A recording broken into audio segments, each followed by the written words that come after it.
girls, children of all ages. Welcome to Robert Sports Show. I'm your host, Robert. 2017 WWE Money in the Bank review. Getting home late last night from the show. Attended it live in St. Louis. Actually, you know what? The most kind of a top off of the night, the way the night went, kind of like deflating, kind of, unimpressive, no big shockers, predictable, was as we're leaving, they handed these flyers at live events like that for Glory Pro presents War of the New Age, July 9th in Belleville, Illinois. I actually got this flyer from Michael Logan, the Unbreakable Michael Logan, former Ring of Honor World Champion. He's got a match with the American Nightmare, Cody Rhodes. So actually handing the flyer from, former Ring of Honor champion was kind of a neat thing. And obviously when you see a wrestler standing on the street, you don't completely recognize him. And J-Man's like, "Hey Mike, what's up?" He's like, "Hey, what's up?" And as we walked a little farther, I'm like, "No." And J-Man was like, "Yeah, it's Michael Logan." I'm like, "Fuck yeah, wasn't it?" People behind us like, "That was what?" We're all like, "Yeah, whatever." Random, kind of fits the night. Random. We'll get to this card. Obviously, normally I have my notebook and everything written out, but since I attended the event, it's all up here. Pre-show match, we had the Hype Brothers getting back together. We seen on SmackDown last week where Zack Ryder returned, team with Mojo Rawley. If you remember Zack Ryder saying, "We have unfinished business." So you can lead that to what you want to lead that to. I think it'll lead to something with Hype Bros breaking up. I think Mojo coming off his Andre the Giant Memorial Battle Royal win at Mania, hanging out with Rob Gronkowski, Gronk. I think one of those guys is going to turn on the other one and try to go singles. They face the Clones, who cannot keep a gimmick, cannot get a gimmick, cannot find a gimmick that works for them. Now they're just pretty much pick up the Clones. They were Los Matadores. They were the Shining Stars. They've been got everything. Hype Bros getting the victory. Nothing big happening last night with that. So look forward to maybe somewhere down the line and turning on each other. One notable thing about the show that was weird, there was no pyro. No pyro at all. Because normally, the show starts with these big pyro entrances. Nothing. Which I thought was kind of weird. But okay, it started boom boom right into it. The weirdest thing for me was, you like the video, little video clips of the show and whatnot. And there's this stupid ass fucking retarded or ticket monitor or whatever the fuck they are, and they stand there by the seats. "Oh, no videoing." He walked there like 10 people like, no video now. We can't video. Take all the pictures you want, but no videoing. I'm like, there's 18,000 people here. You gonna tell everyone not to video? I was like, fuck you. I shot some video. I'll put a little collage together of the videos I shot and get that up eventually. But first match was the first ever women's Money in the Bank ladder match for the Money in the Bank briefcase. A cool looking kind of white and green briefcase they got for the women now. We had Tamina, Carmella, Natalya, Becky Lynch, and Charlotte. There was a tweet that went out by WWE this week that said there might be it said 6 women Money in the Bank ladder matches. There are only 5 women, so rumor was they might have added somebody. My thought would have been add Asuka, because you really can't let her lose right now in NXT to be legit. So she would have to lose the title, lose the rematch, and then move up. But you have her win the Money in the Bank briefcase, have her have the NXT women's title, have her show up in NXT and going, "I have this, I don't need this," and just drop the title in the middle of the ring and walk out. Boom! You got her up on the main roster, you don't have her looking weak by losing. But nothing cool like that happened. You did have some ladder spots, which I thought was intriguing. Watching the women do, dives off the side, hit each other with a ladder. You could see it wasn't like Kevin Owens hitting Sami Zayn with a ladder, but as Becky Lynch would hit people or Charlotte or do the spots, you got the understanding how athletic these women are, how this women's revolution is going to change professional wrestling, let alone professional sports.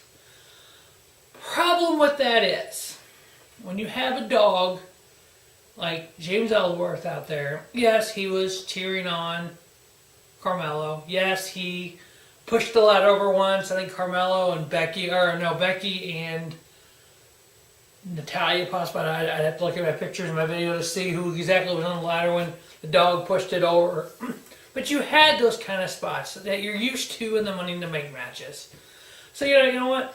It's good. You had the women climbing the ladder a few times. Okay, we're getting there. Carmelo played off where she was weak. She couldn't lift the ladder up. It's okay. You kind of had little sub stories going on in the match. But when it came down to the end, and you have fucking James Ellsworth climb the ladder, take the briefcase off, and drop it down to Carmelo laying below the ladder, you just killed your fucking match right there. You have a dude climb the fucking ladder, get the briefcase, and drop it down to his master. What was the point? You took the women's to me, and to some women I talked, my sister-in-law, I talked to Kristen on the way home from it, and like she even said, it was a slap in the face to women that you couldn't let Carmelo climb the ladder and get the briefcase. It was a slap in the face to have a guy win the first ever women's Money in the Bank ladder match. Yes, he did it for Carmelo, but a woman's not good enough to climb the ladder and get the briefcase. So, to me, as a longtime wrestling fan, you just shit on every woman who came to this spot in wrestling. You just shit all over the women's revolution in WWE. So how is anything now that the women do going forward believable? You had a Hell in a Cell. You've had a Kendo on a pole match. You've had submission matches. You've had last women standing matches. You've had all this. Now you got the ladder match, the Money in the Bank, the briefcase. You're going to have a woman standing on top of that, holding the briefcase. Nope! You let a fucking dog like James Ellsworth do your fucking bidding for you. I was giving that match 4-star plus before the dog climbed the ladder. Now I give it 2.5, 3. Because I think you took that much away from it. So, Carmelo, she officially won the women's first ever Money in the Bank ladder match with help from James Ellsworth. A tweet came up on the Titantron, or whatever they call it now, the video board, that Daniel Bryan will be returning on Tuesday SmackDown Live, that he will address the situation. Really? You can't go back in history and wipe out the first ever Money in the Bank women's match. I was there. You ain't changing that. What are you going to do? Have a 5-way for the title now? For the briefcase, a 5-way for the briefcase? Are you going to strip her of it so you don't have it? I mean, what can you do? Even the referees were all huddled around after this match trying to figure out what the fuck just happened. But then James Ellsworth comes over the mic and says, the first, and announces it. And the referees do nothing. The referees are going, we don't know what to do. Whatever, you ruined it. I think a year from now, when you have hopefully the second ever women's Money in the Bank ladder match, you have a right outcome, not a shitty outcome. Next match on the card was the tag titles. We had the Usos versus the New Day. Great reaction by the crowd for both Usos and the New Day. This dark kind of heel Usos is actually kind of entertaining. New Day's stale as fuck. I mean, it's the same old regurgitated comments all the time. You have Xavier Woods with the trombone outside. You have this, basically it's the tag team version of John Cena. You have different shirts, you have different merchandise. It's all about the merchandise, it's all about the shirts. It's not about the in-ring product, it's not about the fans. It's about what we can do with the money. How much money can we make off something? Yeah. Like I said, I think I said it last night on the way home. I wish I could have went back in time and had the money to do this. Is bought every single John Cena shirt there's been. Every single one. To look at the rainbow of colors and the amount of money I would have spent on these shirts and the amount of money that WWE makes on merchandise from John Cena, now from the New Day. You have actually an intriguing, good matchup. It was a good match. until the end. I mean, there's one time during the match where you had a guy playing a trombone. I guess it was a trombone in the stands or a video trombone or something. He played in the stands, and Xavier turned around and gave his thumbs up. I'm like, ah, that was kind of neat. Xavier acknowledged that. You know, the faces acknowledge stuff like that. But I mean, you have false finishes. You have the dives. I mean, the Usos are very talented. Big E is talented for his size. But then you have the Usos just, fuck this, we're done. Go to the timekeeper's area, pick their title belts up, stand outside, it's going, and get counted out. So the New Day wins by count out. But titles do not change hands on count out. Still, your SmackDown Tag Team Champions, the Usos. Okay. Next match, we had the women's title on the line. We had Naomi versus Lana. This is the time that I went to the concession stand to get a hot dog and a soda. And I spent 20 fucking minutes in that line trying to get a fucking hot dog and a soda. I got to talk to Quaddy from Pro Wrestling Pulse a little bit, hung out with him. But I stood in line for a fucking hot dog and a soda. I missed the women's match. Luckily, there's two guys in line out in front of me and then over a line, that had the network up on their phone watching the match. That's 2017 WWE technology right there, ladies and gentlemen. You watch the pay-per-view that you're at while you're in the concession line. Sky Trade Center, St. Louis, Missouri needed more fucking people to wait on people to get concessions because that was ridiculous. Anyway, the match, from what I've seen up on the phones, I mean, Lana's been doing some NXT house shows. She ain't no fucking wrestler. Carmella came out teasing a cash in, standing with the referee. She handed the briefcase to the referee at one point, went, nah, and pulled it back. So you knew something like that was going to happen. I was expecting to cash in with the whole controversy in the way she won, with Daniel Bryan tweeting out that he's going to deal with it on Tuesday. I was expecting her to straight up cash in and just say, fuck you, Daniel Bryan kind of deal. But she didn't.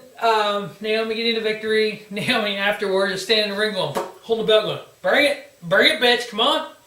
So, I mean, I did get a cool picture of Naomi coming out, her glowing. But I was going to do some type of picture video on, homage to this week.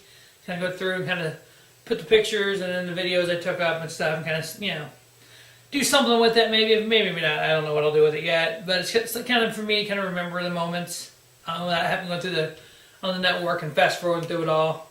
After this women's match, as I'm still in line, obviously for my soda, we have music hit. I'm like, they can't have a match now. It was the return of Maria Kanellis, along with her husband Mike Kanellis, formerly known as Mike Bennett from TNA Ring of Honor. Why the return of Maria Kanellis and her husband Mike Kanellis, now Kanellis, from Mike Bennett, is big enough to go straight to the SmackDown roster. The return of Drew McIntyre is not. Samoa Joe is not. Bobby Roode is not. Aries has to be stuck on 205 Live. It just... Kevin Owens, Sami Zayn, Nakamura, none of these guys are big enough to go straight to the main roster. But Maria Kanellis is. And Mike Bennett, her boyfriend, husband, whatever. I just don't understand what the fuck WWE's doing. God. I know there's no competition, but fuck. Michael Elgin standing outside, the unbreakable Michael Elgin standing outside, hanging out these flyers going, really? Mike Bennett's in that building and I'm not? How's that work? Whatever. So next, you had earlier a little backstage segment with the Fashion Police, the Breezango, trying to figure out who destroyed their office. So you had an impromptu tag match. You had the Fashion Police come out, or Breezango, whatever the fuck they're called. And then you have the team, I guess the team that did it, I don't know, they didn't really say why this team was out there. But I love being live at the event. You see the start before it happens. you have Breezango in the ring, and you look at the entrance, you see Connor and Victor, the Ascension, come out and crouch down getting ready. It's kind of dark, so it's not TV yet, but you can see it in the arena going, it's a fucking Ascension. So the Ascension come out, you have an impromptu tag match. So you have, here's your 4 teams that are on the show. New Day, Usos, I'm good with. 2 of your best teams. Breezango and Ascension. Where the fuck's American Alpha? I mean, really? But whatever. So you have, Breezango win this. Whatever, stupid. Then you have the WWE World title on the line before the Money in the Bank, which I know they've done the Money in the Bank main event multiple times, but I like the Money in the Bank in the middle of the card. And you still have your world title match at the end. That way you have the what if on cash-ins. I guess because Carmelo came out and faked cash in and hung out outside, you didn't want to do it twice. And you had a cash in last year with Dean Ambrose, so I guess you didn't want to do that again. So I guess, it'd be what it be. So you had the world title match, which kind of told me right there you were not having the home of Randy Orton, having the Randy win. Before this, they had a bunch of Hall of Famers in the ringside. You had Ric Flair, you had Sergeant Slaughter, you had Cowboy Bob Orton, you had Vern Gagne, I think it was there, and a couple other guys that I heard the names before, but I don't recall them right now. All sitting in the ringside, which is kind of neat, Father's Day and stuff. You would think since Randy was there with his dad, you thought in St. Louis, this would be your main event. You let Randy retain and win the title back. No, you don't do that. You have Jinder looking like a beast. I mean, whatever, right? You had actually at one point Randy threw Jinder over in front of the Hall of Famer, in front of his dad, and because Jinder actually grabbed Bob Orton, and you're like, dude, you shouldn't have fucking done that. No, fucking Randy goes ape shit on him over there, throws him down in there in front of him. You're like, okay, all these old timers gonna fucking put the boots to him. They didn't, maybe expecting some boots by Bob Orton, Cowboy Bob Orton, and maybe Ric Flair, poking the eye or something. None of that happened. I mean, it's like, okay, whatever. But then you had the Sierra boys now, Sierra brothers, out there obviously getting involved like they've always done with Jinder. And Randy decided he took offense to it. And the referee told him to get out. They didn't leave. They go over and start fucking with the Cowboy Bob Orton. And actually, I think they grabbed Orton. It wasn't Jinder that grabbed it. It was one of the Sierra brothers that grabbed him. And that's when Randy went ape shit on both of them. Put one of them through RKO through a table. Just fucking annihilated the other one exploded the table. And so, of course, during this time, Jinder's recovering. And then Jinder hits his finisher, whatever the fuck the thing's called. 1, 2, 3, retain the title. Mahara, whatever the fuck he says. It means the prince. He ain't no fucking prince. He's only champion because WWE opened an office in India. True fucking story. The dude was born in goddamn Canada. Yes, he's from India descent. He's not India himself. His parents were. Well, I guess he still is technically blood-wise, but he was born in fucking Canada. God, so goddamn bad. You have so much talent that should be world champion. He should not be a fucking world champion. I'm sorry. He doesn't deserve it. Whatever, I don't mean to offend anybody if I did, but Jinder sucks. Jinder sucks. But your main event was the Money in the Bank ladder match. We had coming on Sami Zayn, the phenomenal AJ Styles, Dolph Ziggler, Shinsuke Nakamura, and Baron Corbin. Shinsuke, unfortunately, has never been in a ladder match. I guess you want to protect him. I'm assuming what this is about. I don't know. But you had Shinsuke come out, his epic entrance. I'm videoing it. Then you had a beat down by Baron Corbin. Corbin comes out. So you basically had a five-way ladder match. This is like, okay, this is random as fuck, but whatever. Excuse me. You had some good spots, but I think it was missing something. It was missing the real high spots. It was really you had AJ taking some major shots and spots and flips in the ladder and over the top and stuff. You had Owens taking a couple just nasty spots. You know, Zayn took some spots, but you know, you had it actually. I mean, everybody had a chance. It looked like there for a little bit. AJ might have won that bad boy. And then you had Baron Corbin recovering. You had Baron Corbin going up the ladder, and then out comes Shinsuke Nakamura. Brawls with Baron Corbin a little bit. AJ gets back in the ring. You actually had a moment where the ladder was standing there. AJ Nakamura, Wrestle Kingdom 11 rematch or Wrestle Kingdom 10 rematch from New Japan Pro Wrestling. You had him just staring off. You had the ladder there. AJ picks the ladder up, moves the ladder over against the ropes, and looks at Shinsuke like, "Let's do this." So you had about a minute and a half of just Shinsuke Nakamura and the phenomenal AJ Styles, and that crowd lost their shit. I'm like, holy shit, can we have this, please? Which to me, it was a prelude to what's going to happen at SummerSlam, I hope. Oh, AJ Nakamura, SummerSlam. Come on, Dina Bryan. Come on, Shane O'Mac. Sign that bad boy. Then you had both of them go up the ladder, and then you had it come down to Corbin and Nakamura, and had AJ on the outside. And then you had, at the end, you know, Baron Corbin, predictable, walks up the ladder, and takes the briefcase. Baron Corbin, your Money in the Bank briefcase winner. Well, duh. Predictable. Match was good. I didn't rate a lot of these matches because they're harder to rate in person than they are watching. For me, at least. I will probably go through, so when I do my best of for the year, I'll have ratings for these matches. I probably would have said 3 3/4 for the Money in the Bank, maybe 3.5, 3 3/4. World title match, 3. That's being generous. The women's title match, nothing.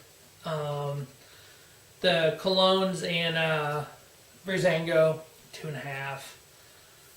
So I mean, really nothing over the top spectacular. Women's title match was just nothing. Tag titles, I probably would have said 2 3/4, maybe 3. The ending just took away from it for a little bit for me. The women's Money in the Bank, like I said, it was cruising at 3 1/4, 4 for me until the end. I'd say 3. Just seeing women dealing with the ladders is, you know, intriguing to me, but it would have been really spectacular having one of the women win that, not James Ellsworth.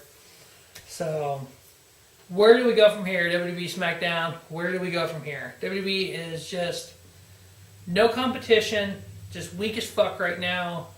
There's nothing they can do really right now that's going to make this any spectacular than it is. So, I'll wrap up the 2017 WWE Money in the Bank review. Obviously, Great Balls of Fire coming up next. Nothing really... nothing really spectacular about that. I mean, there's no Road 2 on that one. It's first ever. Battleground is the SmackDown July pay-per-view. All the lead up for that one. The Road 2 or Best of. It'll only be like 3 or 4. And then SummerSlam is the next big one. Hopefully we get a good SummerSlam this year. Hopefully we get a good takeover. But just WWE is just really... I don't know what the word is. I mean, underwhelming. I mean, it's like they just throw shit out there and say, hey, this looks good. I mean, Vince needs to retire, man. You're old, dude. Let Tripp take over. I think this whole thing would be different if Tripp was running it, but he's not. But anyway, we'll wrap up and we'll get out of here. As always, thanks for watching our Sports Show. And don't just have a great day. Have a spiffy day. Robert Sports Show, your YouTube leader, sports channel content.